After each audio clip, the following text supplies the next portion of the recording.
coolness of the eye. And in the Arabic language, that's a way of describing comfort when your eyes are cool, versus sometimes when you're worried and when you're anxious, you feel heat, or you feel something around, you feel something like a headache or something around the sinuses. So comfort here is not just comfort in terms of material nature, but also there's a spiritual nature to that. There's a spiritual aspect. So we are asking God in this verse to allow us to find spiritual comfort in our spouses or from our spouses and our children, our progeny. So make it in a way where our closest sphere of influence, those who are closest to us, those who influence us and those who we influence, those who we lead and those who we manage or we learn from, become a source of spiritual comfort, not a source of burden. And they say, وَجْعَلْنَا لِلْمُتَّقِينَ إِمَامًا, and allow us to be an imam. Now, if you look at some definitions or some translations of the Quran, the term imam is not defined. It's just defined as imam. And that's because the term imam in the Quranic context holds several meanings. So one of those meanings is a leader, anybody who is a leader. So the imam of the prayer is the leader of the prayer. Imam can also refer to someone who is a proof or someone who is an example for something. So part of that supplication is that those believers, they say to God, grant us spiritual comfort with our spouses and with our progeny, our children, but also make us a proof and an example for the believers, for the reverent, so that others can follow in our footsteps as well. And I want to share with you something that I read a couple of days ago that falls in line with this concept. It says the following. It says that parenthood is the most important leadership responsibility in life and will provide the greatest levels of happiness and joy. And when true leadership, i.e. vision, discipline, passion, and conscience, that's what describes true leadership, those four elements, vision, discipline, passion, and conscience, is not manifested in parenthood, it will provide the greatest source of sorrow and disappointment. Meaning that leadership begins with the home. Leadership begins at home. And that's exactly what the Quran is telling us. وَالَّذِينَ يَقُولُونَ رَبَّنَا هَبْ لَنَا مِنْ أَزْوَاجِنَا وَذُرِّيَّاتِنَا قُرَّةَ أَعْيُنٍ وَاجْعَلْنَا لِلْمُتَّقِينَ إِمَامًا. So that allow us to be a model and an example of leadership, because that's where true leadership begins. That's where people are tested the most. You know, it's interesting. You look at Western culture, and I mentioned this a few weeks ago during a lecture series, that if you grew up in the 80s, or if you grew up mostly in the 90s or the 2000s, and most of the sitcoms and the cartoons that were on prime time on TV that people would follow have to do with, they're parodies, but they have to do with the family. So it's a family structure, a dysfunctional family. There was one, what was it called, Married with Children, where you had Al Bundy, who was the father who is there, but not really there, not fully functioning. His wife didn't respect him. His son was a mirror image of him in that he was weak, and this guy was perverted. He was a slob, and he was just trying to think of how to get rich quick. He was very lazy.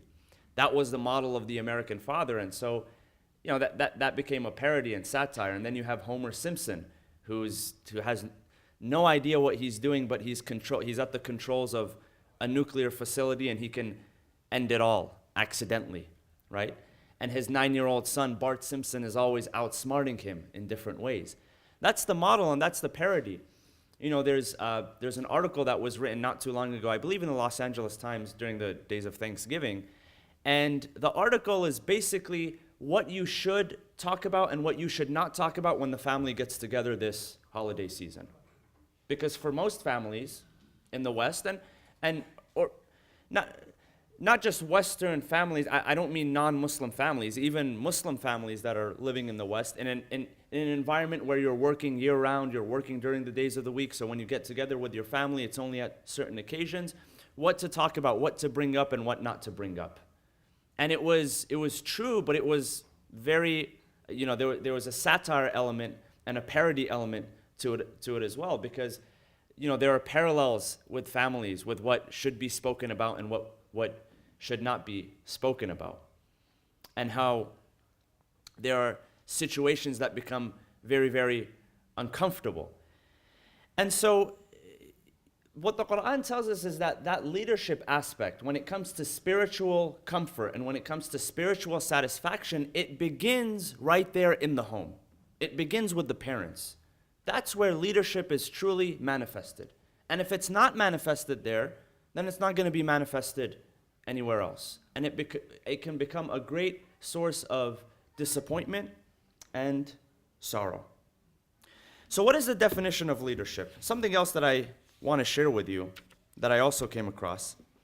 It says the following. It says, at its most elemental and practical level, leadership is communicating to people their worth and potential so clearly that they come to see it in themselves. Think about that definition. When you can communicate people's worth and their potential so clearly that they come to see it in themselves. Think about that, and think about the most influential leaders that you've seen in your life. Maybe there are personal leaders that you've had, or maybe there are leaders in history that you admire. Study the life and the example of the Prophet Muhammad sallallahu alaihi wasallam,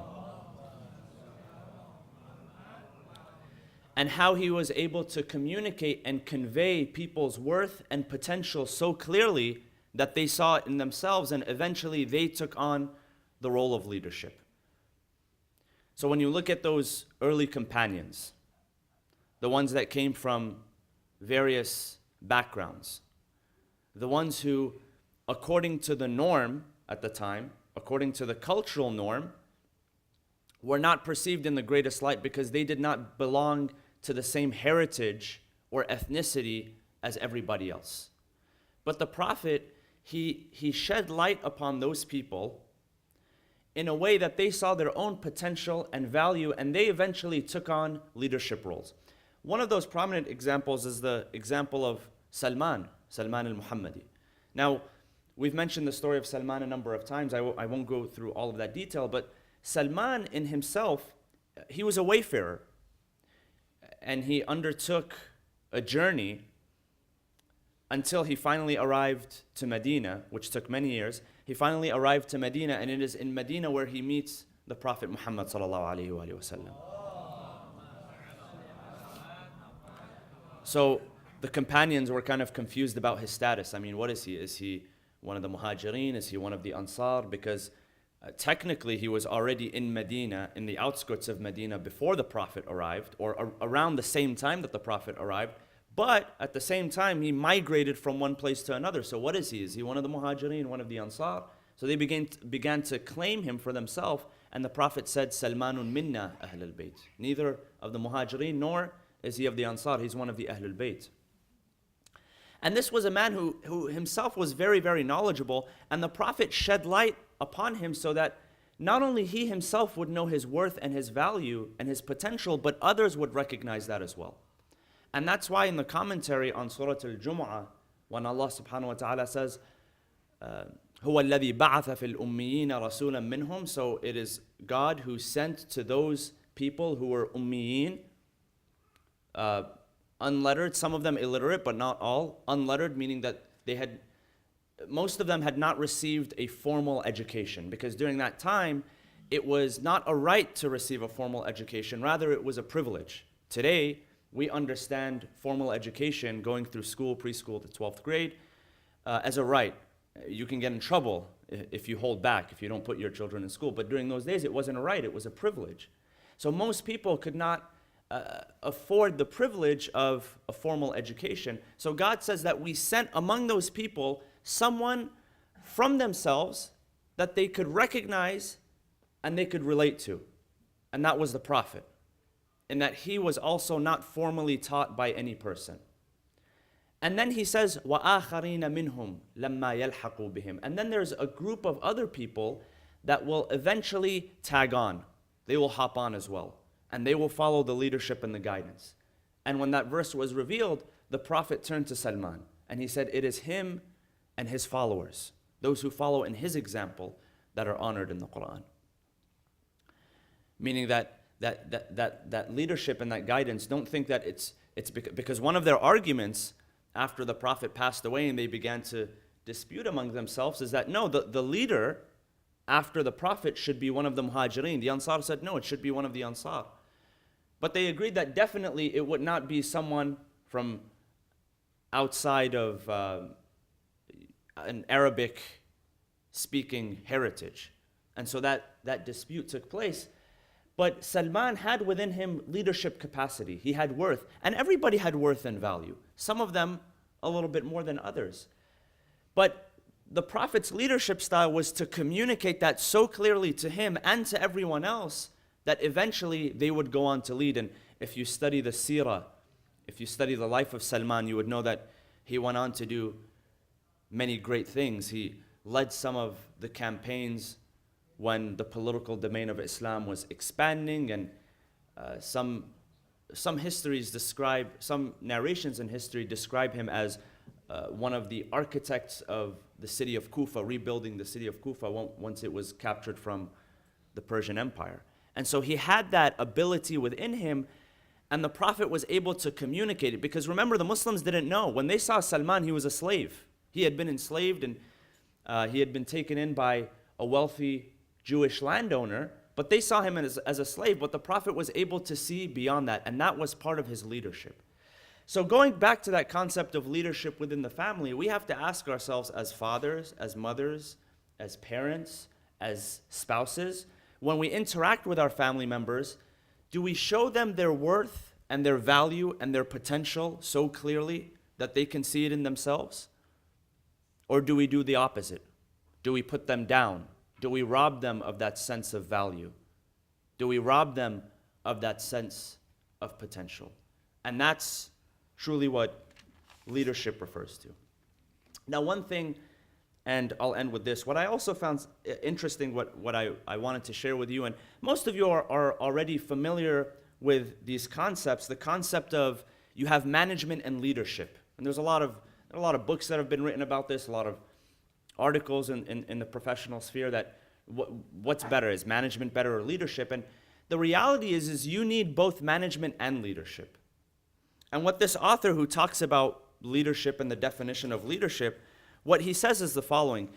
He talks about his own journey and how he began to emphasize on leadership so much because when he began to look at families and when he studied families, he realized that most organizations, and families are included in that definition of organizations, they are vastly overmanaged and desperately underled. Think about that.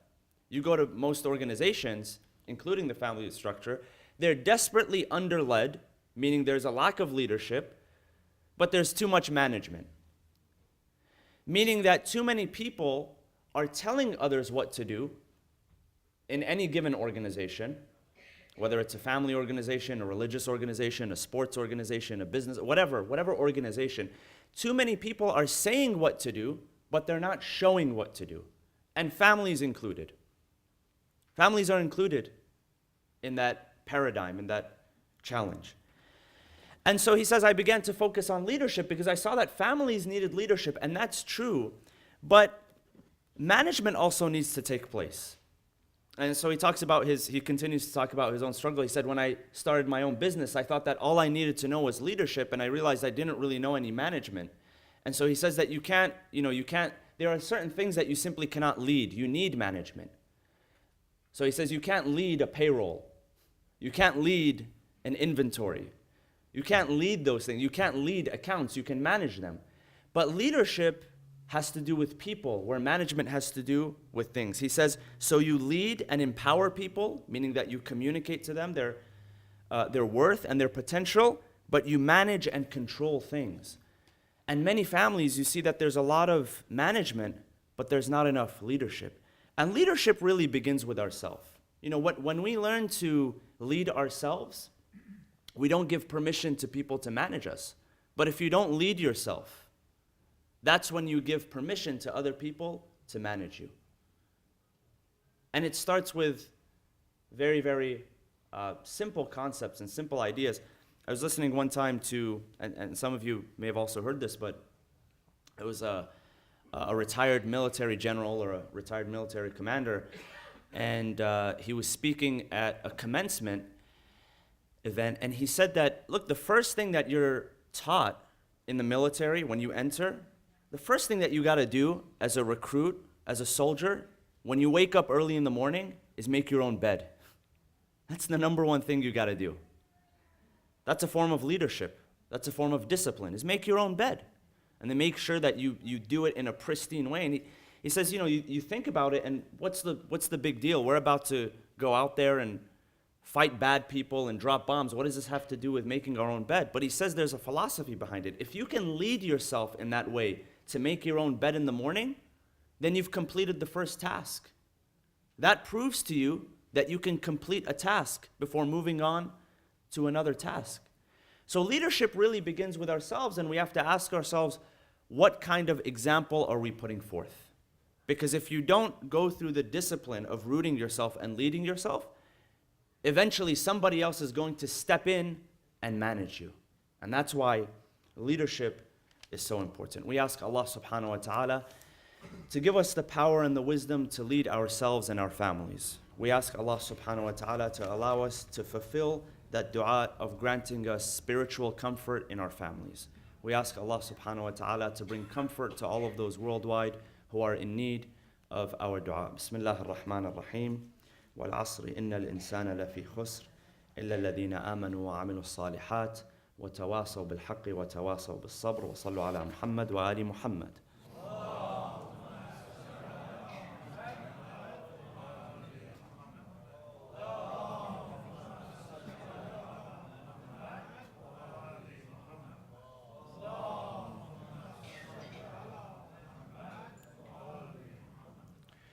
بسم الله الرحمن الرحيم. الحمد لله رب العالمين والصلاة والسلام على أشرف الأنبياء والمرسلين محمد وآله الطيبين الطاهرين. اللهم صل وسلم وزد وبارك وترحم على محمد وآل محمد كما صليت وسلمت وباركت على إبراهيم وآل إبراهيم في العالمين إنك حميد مجيد. وصل اللهم وسلم على أوصيائه وخلفائه علي أمير المؤمنين وقائد الغر المحجلين، وعلى البضعة الطاهرة فاطمة الزهراء سيدة نساء العالمين، وعلى سبط نبي الرحمة وسيدي شباب أهل الجنة الحسن والحسين، وعلى علي بن الحسين ومحمد بن علي وجعفر بن محمد وموسى بن جعفر وعلي بن موسى ومحمد بن علي وعلي بن محمد والحسن بن علي والخلف الهادي المهدي عجل الله تعالى فرجه وسهل مخرجه وجعلنا من أنصاره وأعوانه. عباد الله أوصيكم ونفسي بتقوى الله عز وجل.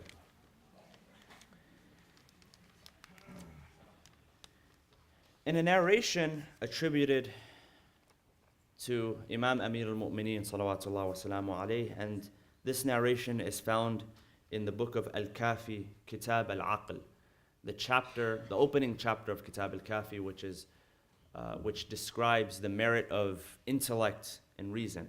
And the narration is from Al-Asbagh ibn Nubata, who was one of the close companions and one of the elite companions of the Imam. He describes the following. He says that Jibreel descended to the Prophet Adam, ala nabina wa ala alihi afdalus salatu wassalam, that he descended to him. And Jibreel was tasked with giving Adam 3 options, 3 things, and that he can only keep one of those things for himself and let go or forsake or give up on the 2 others. And so he presented him with 3 options. He said, you have reason, aql, you have modesty, haya, or you have faith, deen. So either reason, modesty, or faith. You pick one and you leave the other two. And so Adam, he looked at the shiny object. He saw that, intellect makes the most sense. Pick intellect. And, today we're in a society which emphasizes on brain power and IQ and having intellect and having reason. So he says, I'll pick reason, I'll pick aql. And so Jibreel turns to the other two and he tells them to go back. Modesty, haya, and deen, which is faith. And so they turned to Jibreel and they said that God has commanded us that wherever there is reason and intellect, wherever there is aql, we shall follow it. Which is really a beautiful narration because it shows us that, and there's really not a whole lot of explaining here to do, that wherever you do find true reason and true aql, with that you will find modesty, you will find haya. With that you will find powerful faith. And so what is reason or aql? Just to give a little bit of a definition because that's a broad term. Aql refers to the capacity to calculate and discern between right and wrong.